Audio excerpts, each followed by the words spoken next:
Good morning and welcome to Fort Seller Elementary School. This is your principal, Mr. Lin, and I hope that you had a wonderful Thursday yesterday. Today is Friday, April 1st, 2022, and it is a day 2. Now, before we kick off this wonderful day, I'm going to invite you, as I always do, to participate in the Mindful Minute. Mindful Minute is a good way to get yourself to let go of the past and the future and focus on what is around us right here, right now. Yes, we are now in the month of April, everybody. So let's just notice what April brings to us. Use our eyes for a moment and just look around. Use your eyes, pick up something that catches your attention, study what it is, identify it even. Look at where it is in relations to you, how far away in the room it is. Study the shape, the color, the size. If it's, where it should be. All right. Then with your nose, breathe in and out. What are you picking up with your sense of smell?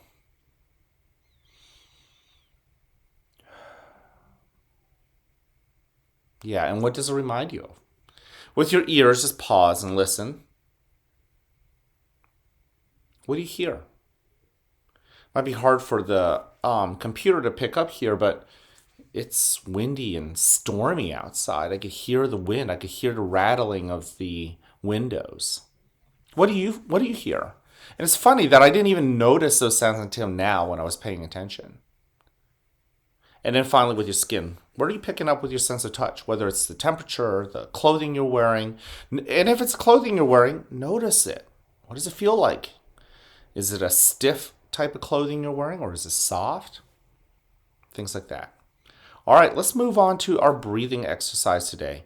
I'm going to practice using the smelling of the flower and the blowing out of the candle. You can use whatever breathing technique works for you. In the next few days, we'll be bringing on another classmate, another schoolmate of ours from Fort Seller to teach us a new breathing technique. But let's go back to some of our classics. Choose a breathing technique that works best for you, and then let's get started.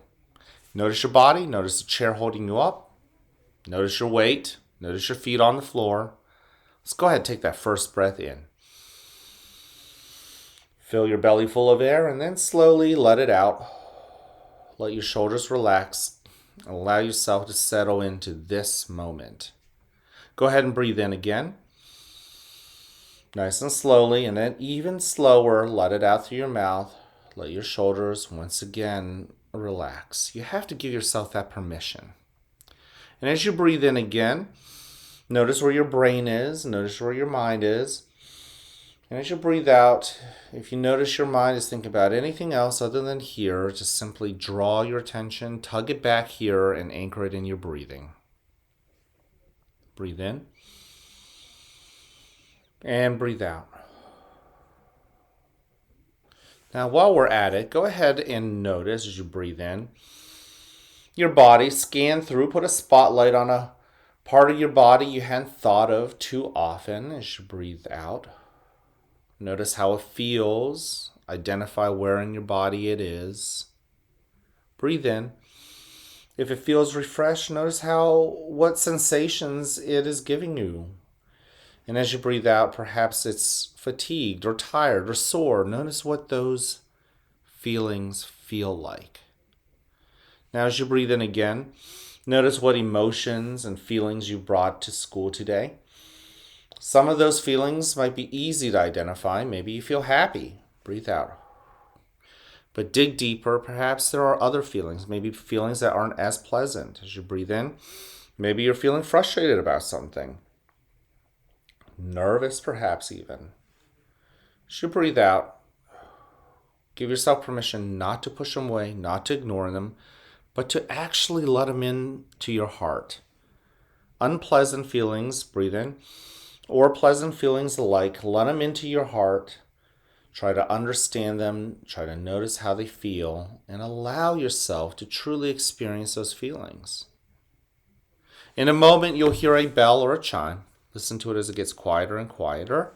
And when you can't hear it anymore, you may then open your eyes and awaken to the world that is around you.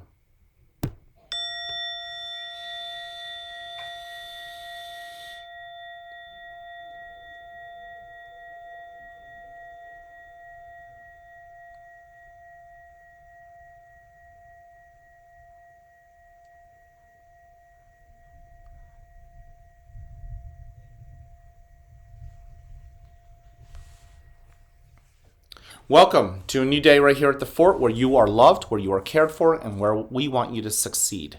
Now, whether you have a great day or not, it's ultimately your choice, so choose wisely, work at it, and enjoy the rewards.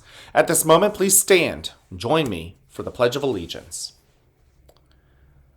I pledge allegiance to the flag of the United States of America and to the republic for which it stands, one nation, under God, indivisible, with liberty and justice for all.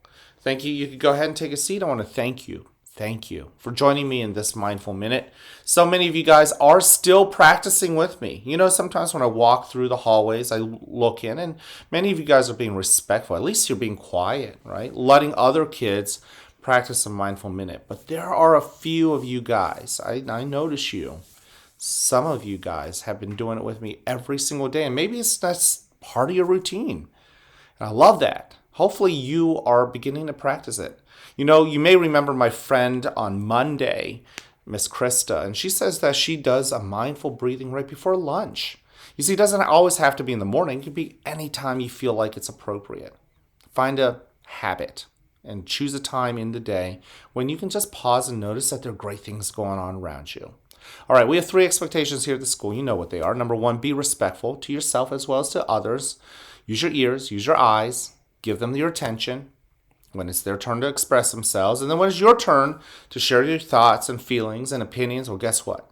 Other people ought to be using their ears. Other people ought to be using their eyes to pay attention to you.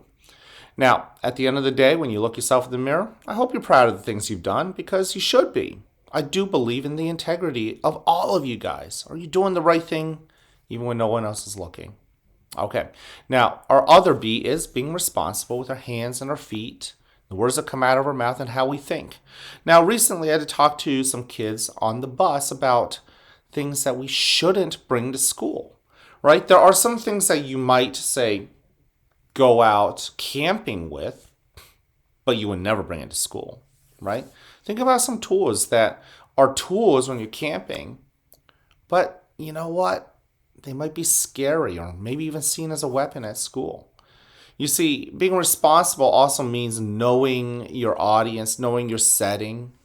You can act a certain way, bring certain things along in certain situations, but when you're in the school situation, you shouldn't bring it along, right?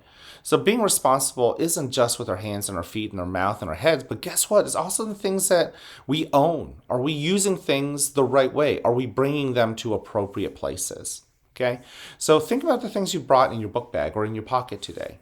If there are things that shouldn't be at school, number 1, be honest. You could tell your teacher. You're less likely to get in trouble if you brought something on accident. But certainly, if it's not something you should bring to school, leave it at home. All right? Now, that brings us to being ready. But let's be ready to learn, okay?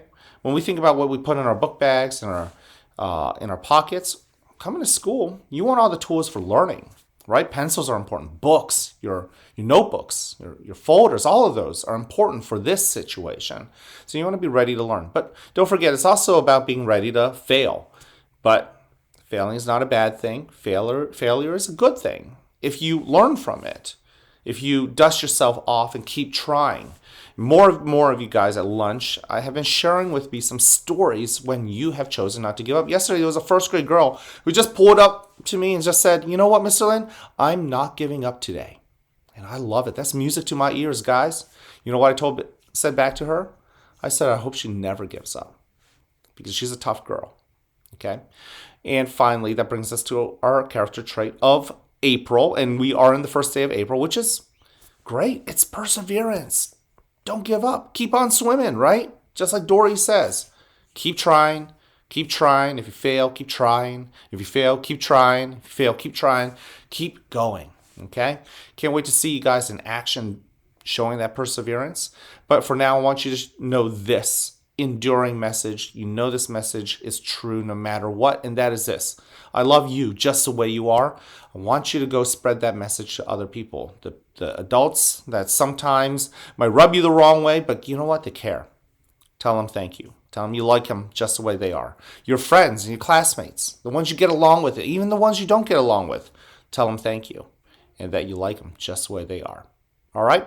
Can't wait to see you guys around. Have an amazing Friday.